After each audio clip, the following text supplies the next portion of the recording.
and not do a PowerPoint slide. So we will see how this works out. But for this time, I'm going to kind of give a brief overview of what we look for in the bioinformatics analysis for all the proteomic data. I'm not going to go too hardcore into the nitty-gritty details.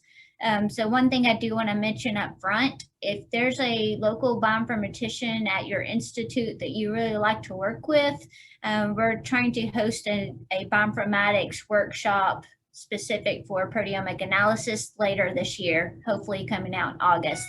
So that would be a great place for any of your local bioinformaticians to really plug in and to help you with any results that we can provide through the resource. So just want to kind of throw that out there as an additional workshop that's coming soon.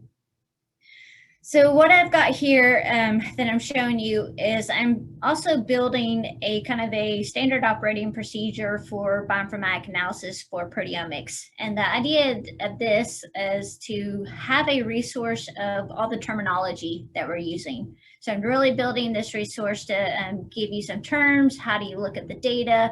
What does it mean when you get your results? And have a handy guide that you can actually look at.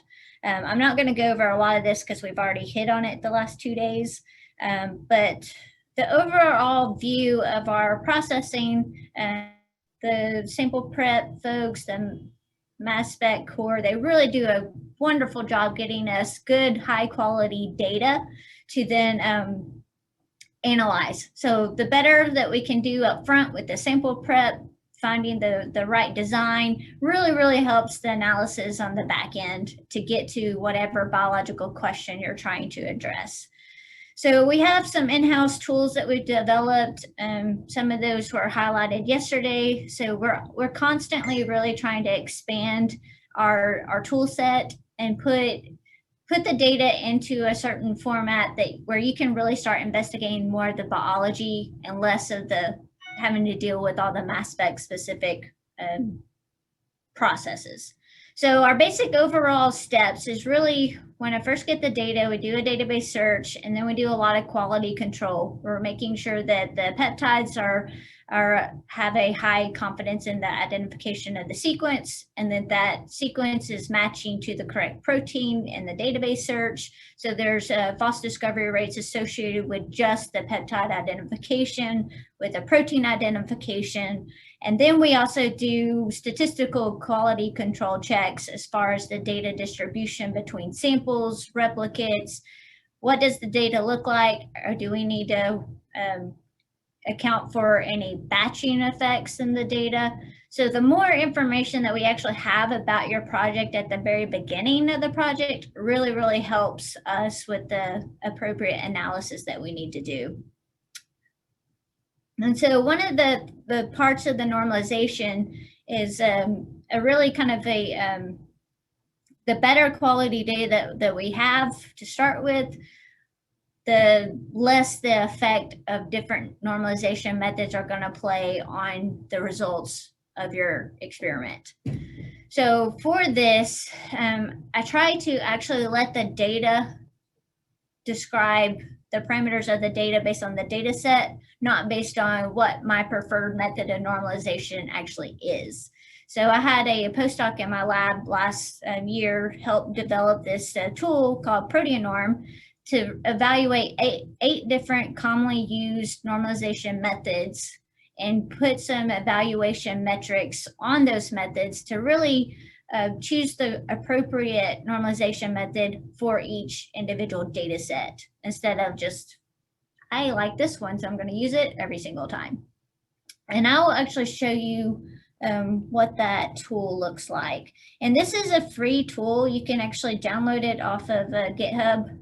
And so I can post a link in the chat after I'm done.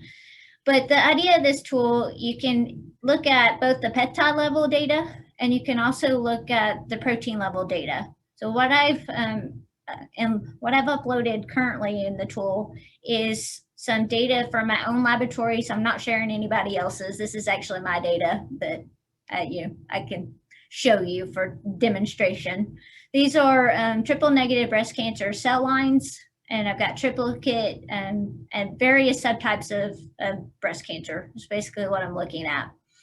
So I'm uploading the protein group files from the MaxQuant database search. In this app, it automatically detects the columns where those TMT MS3 reporter intensities are in the MaxQuant output. Then we can put in a custom sample name, the group information, what batch it belongs to. In this case, I've got multiple TMT batches. So one caveat when you provide a list of the samples in your experiment, to do any analytical processing, we're using the R platform. And so just a note here on custom sample names, they cannot start with a number. It needs to start with a letter, and try to have the group values where they're short, because that's just part of the programming that we need to deal with. So if you provide like a really long biological name, we're probably going to truncate that to something smaller to do the analysis with, and then have to kind of fix some of that correction. That's just a tidbit there. So this tool, we load in the data, we pull out the intensities, the filters function. I didn't load in any peptides, so that's blank, but this just kind of gives you an overall view of what the samples look like in their overall raw intensity values.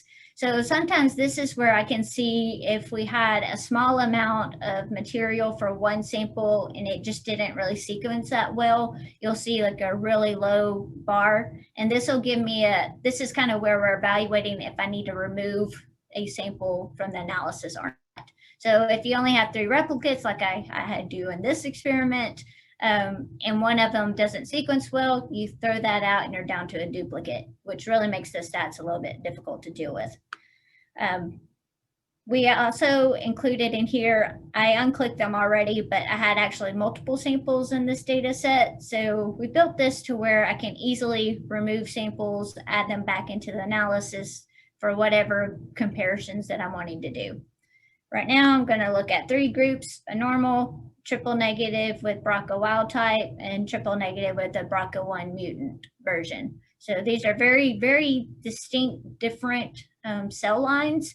And so because they're cell lines and they're very different, your expect size when I'm comparing across these groups is you're expecting to have a lot of protein changes in these samples. So therefore, a triplicate analysis is more than enough to detect those changes in this data set. Now, if I were to take tissues from a patient and try to do proteomics, I'm not going to have such nice replicate data. And that's where you've really got to increase your sample size to get more across that biological variability. So the normalization tab is really the workhorse of this tool. We've got a function here to look at missing values. So this is highlighting any proteins in white that are missing in a particular sample. Because this is a TMT experiment, there's really not that many missing values. So this is not showing every single protein in the data. It's only showing the ones that have a missing value. So if I were to show all of them, this would look better, and it's probably going to bug out because I'm on another machine. So I probably should not do that right now. But we have the PCA plot so that you can really look at how your samples are grouping. The PCA plot is going to be a good determination on if I really expect to see a lot of significant differences between these groups, or if I'm looking to see kind of more minimal changes between the groups. It's kind of a good overall feel of the data. And then the important evaluation metrics that we're looking at for these 8 normalization methods is actually the coefficient of variation. There's 3 different evaluations for variance of your data set, and then also the intergroup correlation. So you want the variability to be really low, and then you want the correlation to be really high. And this is a intergroup correlation, so it's not the individual pairwise samples correlating, but it's the group correlation within a group. So how are your replicates? Are they tightly similar, or your replicates got a lot of variability within the replicates in one group kind of evaluation. So most of the time with our methods, the cyclic OS tends to perform really well, our VSN. Those tend to be some of the better performing normalization methods and will be the ones that we tend to use a lot. However, some of the other, like quantile, is also a good normalization method. But if you'll notice, these are all really, really high correlation values. There's not that much difference between these methods. So, and that's actually a really good sign that we want to see in the data, that whichever way I normalize the data, it's not going to have that much of an impact on the overall results. If it's a lot of issues with the data, then you can start seeing these bigger spreads between the different methods, and they will have an impact. The log-to ratio plot is probably the most useful that I actually utilize for determining different parameters. And what this is doing is showing the log-to fold change.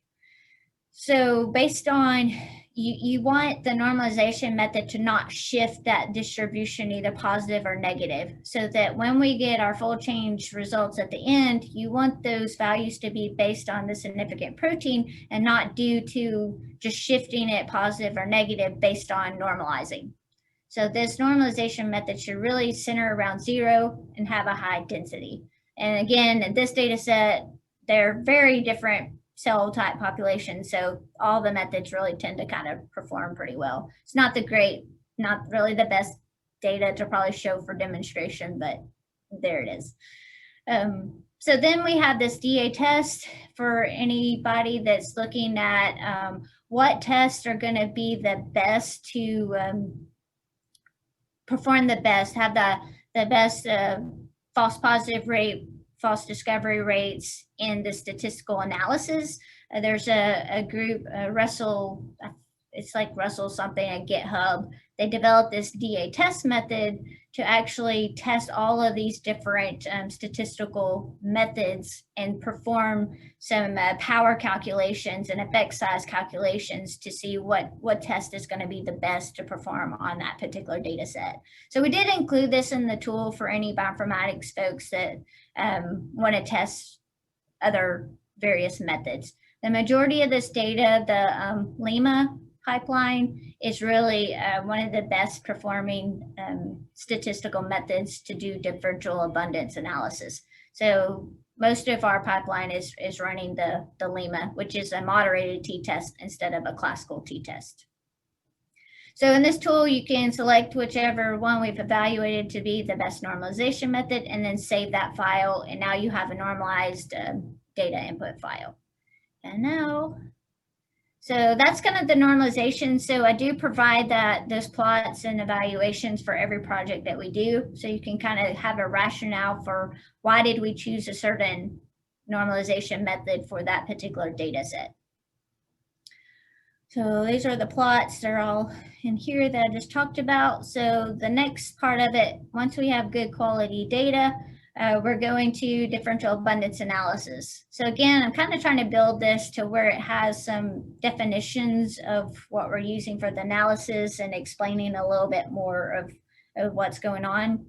And I hope to have this done pretty soon and hopefully post to our website, but I'm not finished yet. So more to come soon. But we are running the linear regression models with the Lima using linear models to evaluate the data. And this applies really more of a moderated t-test, like I said. So it's taking into account the variability of the protein distribution in addition to their mean abundance. So one of the points that I really wanted to chat about more is sample metadata. So when we set up one of these models, we can evaluate for different batching effects, whether you have different multiple TMT batches, or if it's a gender effect, an age-related effect, whatever that biological batching effect that you have from the sample prep, we can also evaluate that in the design of the analysis. So if you prepared samples on different days, that can have a batching effect in the results. And we can try to account for that in the model when we're doing the statistics. So a lot of that information is really, really helpful to get up front when we're doing our consultation meetings. Sometimes we may not see something until we do a PCA plot, and then we'll have to go back and ask a question and try to kind of figure out if there's another batch to account for or not. It happens, but it's really fun when I did one with a student experiment one day, and they prepared like 3 samples on one day, 1 sample on a different day, and then you could clearly see this batch in the PCA, and they fessed up later, but it's not a big deal. I just need to know about it for the data. So then we make a contrast matrix, and the contrast matrix is literally just what your group comparisons are that you're wanting to evaluate. So this is just a made up example where we're looking at a drug compared to normal condition, drug A versus drug B. And so the way that we set up the comparison is going to determine how you're evaluating the results for your fold change information at the end. So if you want to compare, normally a fold change would be a treatment minus a control, and that would mean that your positive upregulated fold changes are going to be up in the treatment compared to the control. So the way, the order that this is written is important for the directionality of your fold change results. So that's always kind of one of those extra questions that I try to ask at the beginning. What kind of, what groups are we comparing, and how do you want to look at the fold change? Do you want to have increased expression in drug B compared to normal, or which order do you care? And all that's going to do is flip the signs, the positive and negatives of the fold change. But that's really important when you're trying to think through biologically and not having to flip directions when you're thinking through biological processes.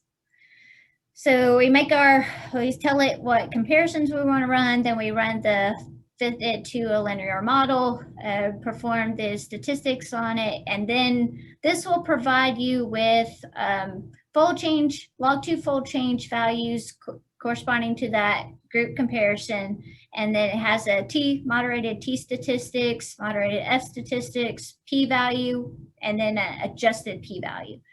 So the adjusted p-value is using a false discovery rate adjusted p-value, and that is accounting for all these multiple tests that you're doing across 10,000 proteins that were identified. So your significant threshold that we typically utilize is having a log2 fold change that's 2-fold greater and an adjusted p-value less than 0.05.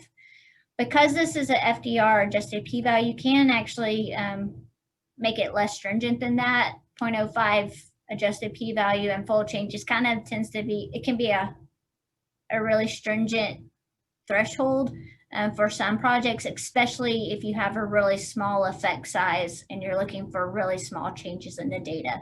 So that's just it's kind of a threshold that can be adjusted. It's based on how much confidence do you want to have in the results of the data. So if you have a small effect and you're looking for really small proteins to be changing, you need more replicates to detect that level of change.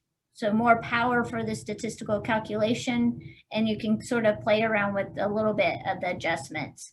So what I like to do is when you find those significant proteins, you want to make sure it makes sense biologically.